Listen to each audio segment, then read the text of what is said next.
I didn't put together a long message, but it's kind of short and to the point. So God calls us to be obedient. You think he's talking about immediately or a couple years down the road, or what is he talking about there?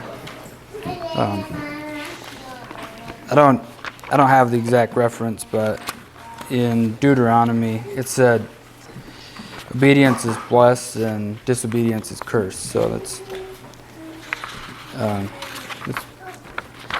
so anyway, for the kind of dive in a little bit this morning and about the flood and the ark. The flood and the ark there is a perfect example of obedience. But before we start, who knows how many animals Moses took on the ark with him? I think Noah did it. You got somebody that reads back there.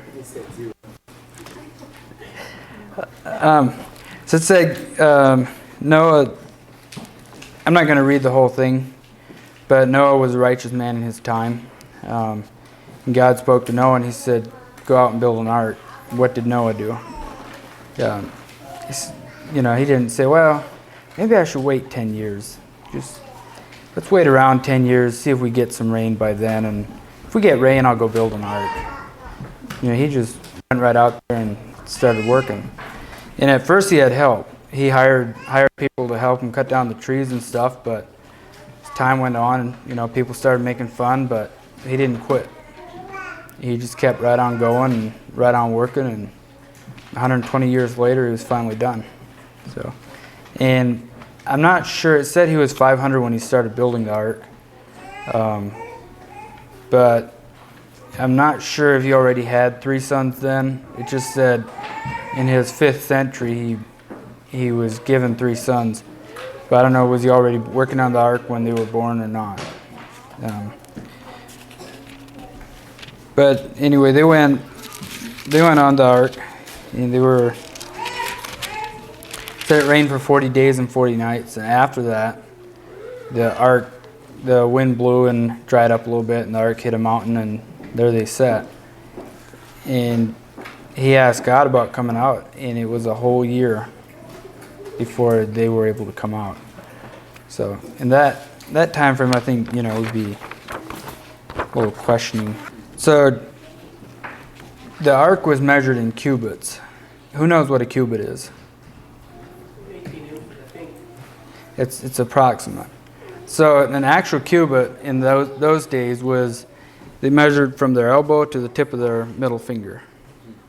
And so he's out there measuring the ark, just going along. It's just approximately 400 feet long.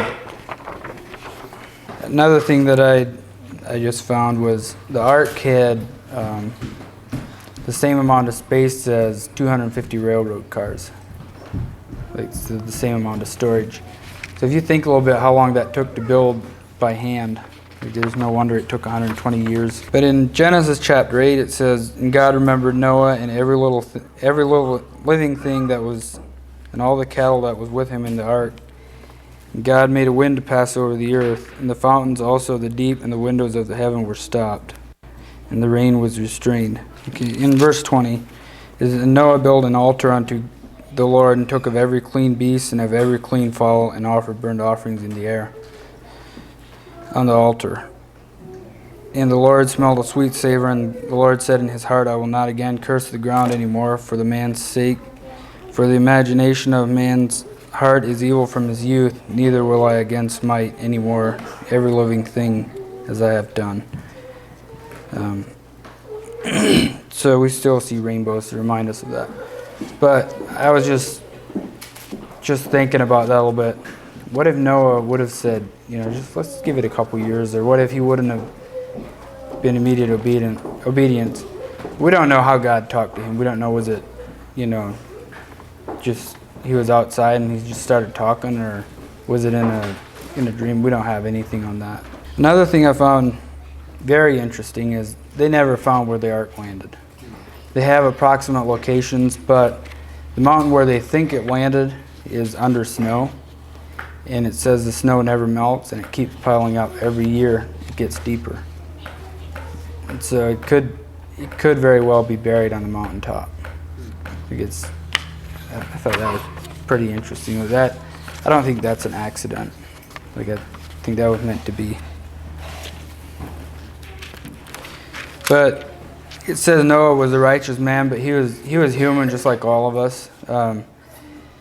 After he came off the ark, and it says they were multiplying again, and I guess people were growing, the families were growing.